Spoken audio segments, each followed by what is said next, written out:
মধ্যস্থতা। এই মধ্যস্থতা কিভাবে করা হয়ে থাকে সে সম্পর্কে আজকে আপনাদের সম্মুখে বিস্তারিতভাবে কথা বলার চেষ্টা করব।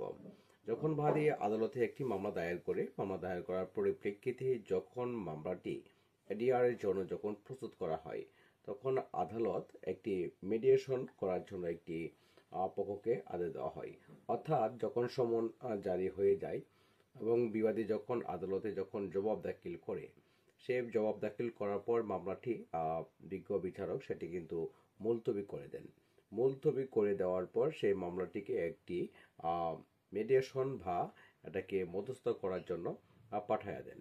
সেই মধ্যস্থতার মাধ্যমে যে পক্ষগুলো থাকে সে পক্ষদেরকে 10 দিনের একটি সময় দেওয়া হয়।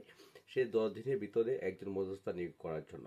যদি এই 10 দিনের ভিতরে পক্ষরা কোনো ধরনের মধ্যস্থতা যদি তারা নিয়োগ করতে না পারে, পরবর্তী 7 কার্য দিবসের ভিতরে আদালত একজন মধ্যস্থ বা মিডিয়েটর নিয়োগ করে দেন।